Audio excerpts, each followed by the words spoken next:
नमस्कार दोस्तों हमारे एक केंद्रीय मंत्री हैं जो स्पष्टवादिता के लिए साफगोई के लिए जाने जाते हैं।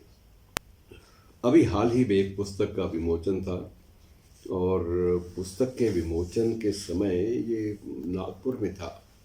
एक पुस्तक थी जीवन के 50 स्वर्णिम नियम, 50 रूल्स ऑफ द लाइफ। तो ये उस पुस्तक के बारे में उसके विमोचन के अवसर पर इन्होंने कुछ एक सारगर बातें कही हैं जो आपसे बांटने को मन करता है। इन्होंने एक बड़ी स्वयं राजनीतिज्ञ हैं और सबसे बड़ी बात है कि ये उन लोगों में से है जिनके दामन पे कोई दाग नहीं है, कोई दाग नहीं। कभी विवादास्पद मुद्दा इनके व्यक्तित्व के साथ चस्पा नहीं हुआ, जुड़ा नहीं है। उस अपने भाषण में इन्होंने 2-3 बातें बड़ी महत्वपूर्ण कही हैं। एक बात तो ये उन्होंने कहा कि राजनीति असंतुष्ट आत्माओं का सागर है। राजनीति असंतुष्ट आत्माओं का सागर है और यहाँ सब दुखी है। राजनीतिक क्षेत्र में कहते हैं कोई बंदा संतुष्ट हो, ये है ही नहीं, ये होता ही नहीं है। उन्होंने एक विशेष रूप से एक बात कही कि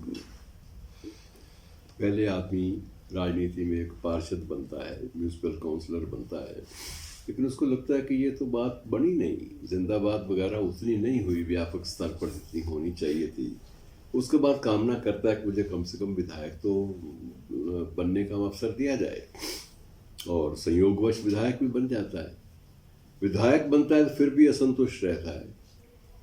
वो कहता है विधायक अकेले बनने से क्या होगा, विधायक के पास अधिकार तो कोई होते नहीं है, उसे तो हर बात पे मंत्री की या मुख्यमंत्री की या सरकार के अधिकारियों की एक प्रकार से उनका मुंह देखना पड़ता है, उनकी मोहताजी को सहन करना पड़ता है, और फिर वो विधायक के रूप में भी ये कामना करते हैं कम से कम मंत्री पद तो मुझे मिलना ही चाहिए। बहरहाल संयोगवश मंत्री पद भी मिल जाता है, और मंत्री पद के उन्होंने 1-2 एग्जाम्पल भी दिए जिनको मैं यहाँ उद्धृत नहीं करना चाहता, वो अनावश्यक विवाद से बचना चाहिए।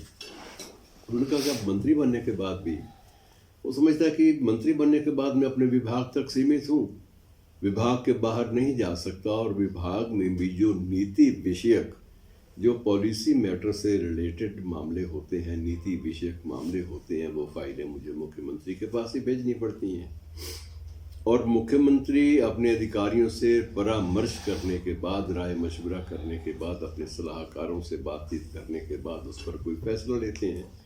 तो मेरे तो सारे वादे जो मैंने जनता से किए थे या जो निर्णय लिए थे वो सारे के सारे सिर्फ इस बात पे रह जाते हैं, कई बार वो लागू ही नहीं हो पाते क्योंकि उन्हें मुख्यमंत्री की स्वीकृति नहीं मिली। इसलिए वो कहते हैं असंतुष्ट पुरानी, ये गडकरी साहब कहते हैं कि इसलिए वो असंतुष्ट पुरानी मंत्री पद से ही प्रसन्न नहीं होता। वो कहता है कि बनना है तो बनाना है तो ईश्वर मुझे मुख्यमंत्री बनाओ, मैं निर्णय तो ले सकूं, जो भी बात मेरे संज्ञान में लाई जाए मैं उसे लागू तो कर सकूं, क्रियान्वित ही ना कर सकूं तो उसके बाद बात क्या बनी।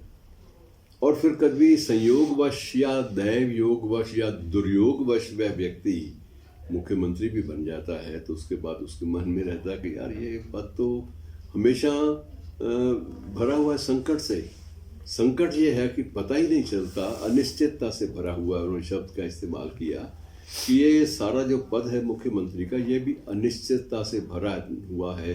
पता नहीं कब किस बात पर केंद्र सरकार या केंद्र में बैठे हुए जो नेता हैं वो कोई कड़वा निर्णय ले लें और मुझे हटाकर किसी और को बना दें, तो मैं क्या कर सकता हूँ। तो इन सारे जो दृष्टिकोण हैं, इन सारे नज़रियों के दृष्टिगत गडकरी साहब ने ये फरमाया कि राजनीति असंतुष्ट आत्माओं का सागर है और यहाँ सब दुखी है। और इसके बाद थोड़ा सा वो और आगे जाते हैं कि जीवन में समस्याएं तो रहेंगी, आप ये मानकर चलिए। विरोधाभास अर्थात कंट्राडिक्शंस ये भी रहेंगे। कंट्राडिक्शंस और प्रॉब्लम्स, समस्याएं और विरोधाभास, इनके बिना हम लोग जी ही नहीं सकते। इसमें बहुत सारे मुद्दे समाज से जुड़े हुए होते हैं, बहुत सारे राजनीति से जुड़े हुए होते हैं, बहुत सारे लोक संस्कृति से जुड़े हुए मुद्दे होते हैं।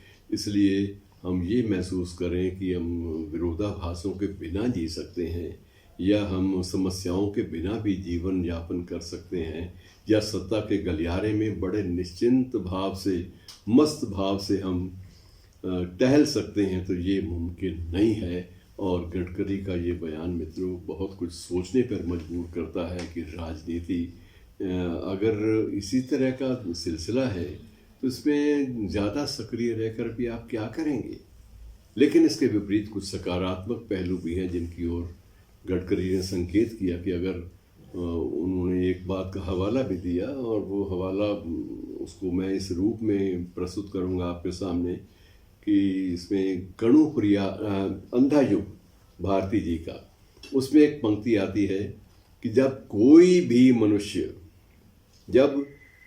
मनुष्य अनासक्त होकर, इन्वॉल्व नहीं, अनासक्त होकर, जब कोई भी मनुष्य अनासक्त होकर चुनौती देता है इतिहास को, तो उस दिन नक्षत्रों की दिशा बदल जाती है। और इन्हीं बातों के साथ मैं इसका समापन करता हूँ। ये विषय ऐसा है जिस पर गंभीरता के साथ चिंतन अवश्य करना चाहिए। शुक्रिया।